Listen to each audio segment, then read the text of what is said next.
शादी के बाद मेरे पति ने कहा, तुम अपनी बहन का भी दिला दो, नहीं तो मैं तुम्हें हमेशा के लिए छोड़ दूंगा। उस वक्त मेरी बहन की उम्र 18 साल हो रही थी और वो मुझसे 2 साल छोटी थी। दोस्तों, मैं अपनी बहन के साथ ऐसा कभी भी नहीं कर सकती थी, और अगर मुझे अपने पति की ये सच्चाई के बारे में पहले पता होता तो मैं कभी भी उनसे शादी ही नहीं करती। कहानी शुरू करने से पहले मैं आप सबको कुछ बता दूं।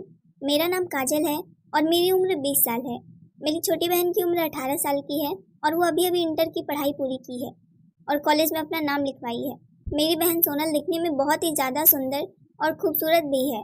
मेरे घर पर हम 4 लोग रहते हैं, बस 2 बहनें और मम्मी पापा। हम दोनों का कोई भाई नहीं है। जो भी है, हम दोनों ही एक दूसरे के लिए भाई और बहन हैं। हम लोग की ज़िंदगी खुशी खुशी बीत रहा था कि अचानक मेरे घर पर जैसे ही मेरी पढ़ाई पूरी हुई तभी मेरे लिए एक रिश्ता आ गया। वो रिश्ता मेरी बुआ लेकर आई थी। मुझे क्या पता था कि वो बुआ जिन्होंने मेरा रिश्ता लगाया उनका भी इसमें फ़ायदा है, इसीलिए वो ये रिश्ता लेकर आई हैं। अगर मैं ये बात जान जाती तो मैं ये शादी बिल्कुल भी ना करती। जब मेरी शादी हुआ था तब मेरा पति तो 1 हफ्ते प्यार से रहा, फिर ना जाने उसको क्या हुआ कि वो बोलने लगा, तुम अपनी बहन का दिला दो। मैंने उसे बार बार पूछा, क्यों, क्या चाहिए, लेकिन वो एक ही जिद लगा रखा था। अब मुझे भी गुस्सा आ गया और मैं उनसे बोली, क्यों आप मुझसे खुश नहीं हैं? अब मेरे पास जितना है मैं उतना ही दे पाऊंगी ना। तभी मेरा पति बोला, मुझे कुछ नहीं सुनना है, मैंने जो बोल दिया है वो तुम अच्छे से सुन लो, नहीं तो मैं तुम्हें तलाक दे दूंगा। मुझे तुम्हारी बहन का चाहिए और अब तुम देख लो तुम्हें क्या करना है।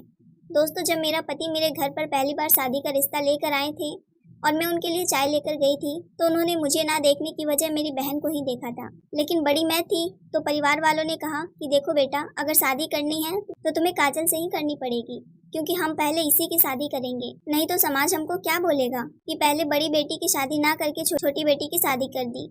और वैसे भी सोनल अभी पढ़ाई कर रही है, हम लोग अभी उसकी शादी नहीं करा सकते और वो अभी छोटी है। मेरे पति को भी शादी की ज़रूरत थी क्योंकि उनके घर पर उनकी माँ और उनके पापा ही थे। उनकी माँ की तबीयत अभी खराब रहने लगी थी, इसीलिए किसी न किसी से तो उनको शादी करना ही पड़ता। इसीलिए उन्होंने मुझसे ही शादी कर ली और शायद ये भी मन में सोचे होंगे कि अगर इससे शादी कर लूँगा तो फिर सोनल तो मेरी साली होगी और फिर मैं उसके साथ हंसी मजाक भी कर सकता हूँ। धीरे धीरे मुझे उनके इरादे पता लगे। खैर, अब मैं उनकी पत्नी थी और मैं वहाँ पर बहुत अच्छे से घर को संभाल रही थी।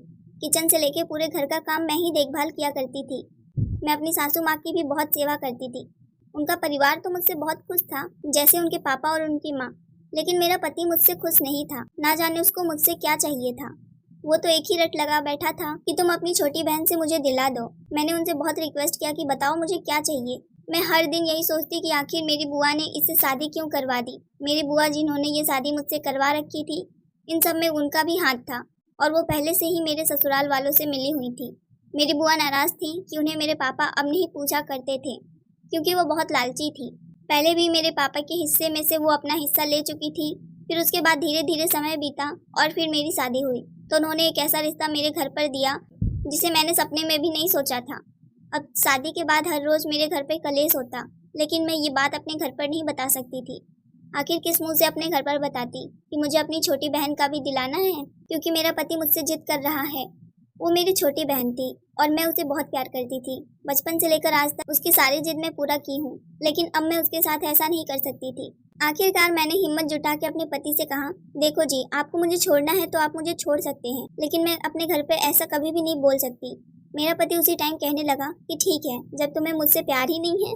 वैसे भी मैं यही देखना चाहता था कि तुम मेरे लिए इतना कर सकती हो या नहीं। अगर तुम हाँ कह देती ना तो मैं तुम्हें खुद ही ये सब करने के लिए मना कर देता, लेकिन तुम्हारे लिए तो मुझसे ज़्यादा अपने परिवार वाले ज़रूरी हैं, इसीलिए मैं अब तुम्हारे साथ नहीं रह सकता। और फिर कुछ ही देर में मेरे पति डिवोर्स पेपर लेकर आया और अपना साइन करवा के मुझसे भी साइन करवा दिया। मुझे एक सेकंड भी समझ नहीं आया कि ये क्या हुआ और कैसे हुआ, लेकिन फिर मुझे पता चला कि शायद वो डिवोर्स पेपर पहले से ही लेकर आए हो, तभी तो उन्होंने एक सेकंड नहीं लगाया डिवोर्स पेपर लाने में और तुरंत साइन करवा दिया। फिर मैं अपने घर वापस चली गई। अब मैं समझ गई थी कि अब मेरा पति मेरे साथ रहना नहीं चाहता। जब मैं घर पहुंची तो मेरी छोटी बहन गेट खोली। वो मुझे इस हाल में देखकर बोली, क्या हुआ दीदी, आप लोग क्यों रही हैं? फिर मेरे पापा ने पूछा कि क्या हुआ बेटा, बताओ मुझे, किसी ने तुम्हें कुछ बोला? मैंने अपने पति की सारी बात बताई। पापा, उन्होंने मुझे तलाक दे दिया और वो मुझसे मेरी छोटी बहन का हिस्सा भी मांग रहे थे जो उसके नाम का है। मैं अपनी छोटी बहन के साथ धोखा नहीं कर सकती। मेरे पापा ने मेरी बात समझी और कहा कि ठीक है, कोई बात नहीं बेटा, तुमने जो किया बहुत अच्छा किया, तुम आज भी हमारी बेटा हो और अब तुम्हें कोई ज़रूरत नहीं है कि किसी के घर पर जाने की। तुम यहीं पे रहो बेटा, ये तुम्हारा भी तो घर है। मेरी छोटी बहन सोनल मुझे गले से लगा के रोने लगी कि मैं उसे कितना प्यार करती हूँ, कि उसके लिए मैंने अपने पति को छोड़ दिया। धीरे धीरे समय गुजरा और मेरा पति ने अपना लुक और हुलिया ही चेंज करवा लिया। वो बड़ी बड़ी दाढ़ी रखने लगा और अपना बाल भी अलग तरीके से कटवा लिया। अब वो पहचान ही में नहीं आ रहा था कि वो वही लड़का है जिसे मैं पहले मिल चुकी थी। खैर, जब मेरी छोटी बहन बड़ी हुई तो वही लड़का रिश्ता लेकर आया जो पहले मेरा पति था। लेकिन इस बार वो अपने सगे मम्मी पापा को ना लाकर और किसी को पैसे देके मम्मी पापा बनाकर लाया था।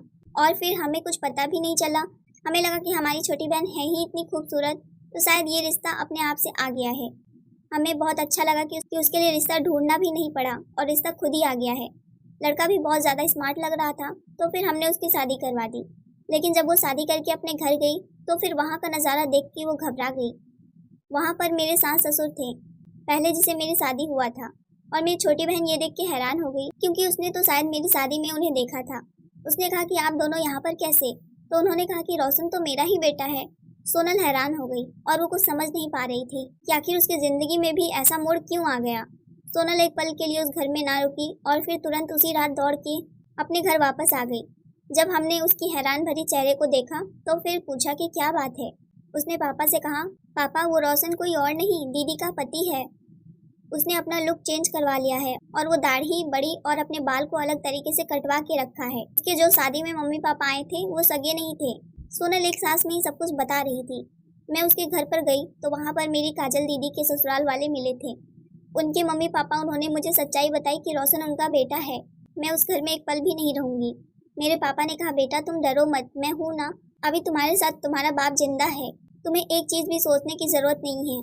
मेरे पापा ने तुरंत रोशन के ऊपर केस किया और फिर रोशन तुरंत गिरफ्तार हो गया। रोशन जेल जाते टाइम हम दोनों से माफ़ी मांगी और कहा कि मुझे माफ़ कर दो, लेकिन उस माफ़ी का क्या फ़ायदा, उसने तो हम दोनों की ज़िंदगी बर्बाद कर दी थी। अब कोई भी लड़का हम दोनों बहनें से शादी करने से पहले सोचेगा कि हमारी शादी पहले ही हो चुकी है, भले ही हम पवित्र क्यों ना हो। लेकिन किस्मत का खेल हमें भी नहीं पता था। जज साहब का एक लड़का जो उसी कोर्ट में बैठा था जब रोशन का केस चल रहा था, उसने मेरी ओर देखा तो फिर वो मेरी छोटी बहन के पास गया और फिर उनसे पूछा कि उनका नाम क्या है। तो उसने बताया कि वो मेरी दीदी हैं, उनका नाम काजल है और हमारा ही केस चल रहा है। उस लड़के का दिल इतना अच्छा था, हम सोच भी नहीं सकते थे। उन्होंने तुरंत मेरे घर पर रिश्ता भिजवा दिया और कहा कि आप बेफिक्र होकर रहें और मैं आपको अपना पत्नी बनाना चाहता हूँ। क्या आप मेरा हाथ थामने के लिए तैयार हैं? मैं एक पल के लिए सोच में पड़ गई थी, मानो मेरे सामने ये सब मुझे अभी भी सपने जैसा ही लग रहा था। मेरे पापा ने कहा, बेटा तुम तो इतने बड़े घर के लड़के हो, हमारे पास इतना दहेज ही नहीं है हम दे पाए। पहले ही हम 2 शादियां कर चुके हैं और दोनों में हमें बहुत तकलीफ झेलने को मिला। फिर मनीष ने उन्हें समझाया, पापा जी देखो, डरने की कोई बात नहीं है, इंसान गलत भी हो सकता है और सही भी। आपने उस टाइम गलत इंसान चुना, लेकिन इस बार आपको कुछ भी तकलीफ होगी और एक जज के बेटे होने पर हम लोग के ऊपर और भी गहरा असर पड़ेगा और इससे मेरे पापा की बदनामी होगी। तो मैं नहीं चाहूँगा कि किसी भी लड़की की जीवन बर्बाद करूँ और मैं अपने माँ बाप को नीचा दिखाऊं। आप मुझ पर विश्वास करें, मेरे पापा को एक पल में ही वो लड़का पसंद आ गया और फिर मेरी शादी हो गई। उस समय बाद मेरी छोटी बहन की भी एक अच्छा सा रिश्ता आया जो कि वो डॉक्टर था। लेकिन इधर 1 साल बाद ही उस रोशन जो हमारा पहला पति था उसका बेल हो गया और फिर वो जेल से बाहर आया तो फिर सीधा मेरे घर पे आ गया। फिर वो मुझसे माफ़ी मांगने लगा और कहने लगा कि काजल चलो, मैं तुम्हें ले जाने आया हूँ। मुझे मेरी गलती का एहसास हो गया है। मुझे तुम दोनों बहनों के साथ ऐसा नहीं करना चाहिए था। मुझे किसी का भी हिस्सा नहीं चाहिए, बस तुम चलो मेरे साथ। मैंने कहा, तुम्हारे साथ अब मैं कभी भी नहीं जा सकती क्योंकि अब मेरी शादी हो गई है। तो फिर रोशन ने कहा, लेकिन कैसे, अभी तो मैंने तुम्हें तलाक भी नहीं दिया है। तभी मैंने कहा कि क्यों, तुम भूल गए? तुम्ही ने तो डिवोर्स पेपर लाकर दिया था और फिर मुझे साइन भी करवाया था, तो अब मैं क्या करती। फिर वो तुरंत पलट गया और कहने लगा कि सोनल कहाँ है, अब मैं उसके पास जा रहा हूँ। मैंने कहा, रोशन तुम देख लो, तुम आज भी नहीं सुधरे, तुम्हारे जेल में रहने से कोई फायदा भी नहीं हुआ, तुम आज भी वही हो और आगे भी ऐसे ही रहोगे। मुझे तुमसे यही उम्मीद थी, लेकिन अफसोस सोनल की भी शादी हो गया है और वो भी अपनी खुशी खुशी जिंदगी जी रही है और तुम कुछ भी नहीं कर सकते। अगर कुछ किए तो तुम्हें खुद ही जेल जाना पड़ेगा क्योंकि तुमने सोनल से धोखे से शादी किया था। रोशन अपने ऊपर बहुत शर्मिंदा हुआ और फिर वो वहीं बैठकर अपने सर पर हाथ रख लिया। उसके पास बोलने के लिए कोई शब्द नहीं था। वो चुपचाप अपने घर की ओर चल दिया और मैं भी अपने घर के अंदर जाकर दरवाज़ा बंद कर दिया। कुछ देर बाद मेरा पति आया और मुझसे पूछा, आज तुम्हारे चेहरे पर इतनी उदासी क्यों? तो मैंने उन्हें सब बताया। उन्होंने मुझे गले से लगाया और कहा कि घबराओ मत, अब मैं तुम्हारे साथ हूँ, हर मोड़ पर, हर कदम पर तुम्हारे साथ हूँ। मैंने अपने पति को कहा, धन्यवाद, आप मेरी ज़िंदगी में आए, नहीं तो मैं और मेरी बहन की ज़िंदगी तो बर्बाद हो चुका था। दोस्तों, अगर कोई लड़का आपको पत्नी बनाता है तो वो सिर्फ आपको पसंद करता है, ना कि आपके धन दौलत को। और अगर वो धन दौलत को पसंद कर रहा है तो फिर आप आवाज़ उठाएं। जब तक आप आवाज़ नहीं उठाएंगे और डरते रहेंगे, तब तक वो आप पर हावी होता रहेगा और आपको डराता रहेगा, ये करो वो करो। लेकिन जैसे ही आप अपना आवाज़ उठाएंगी, वो सब कुछ समझने लगेगा और उसे भी पता लग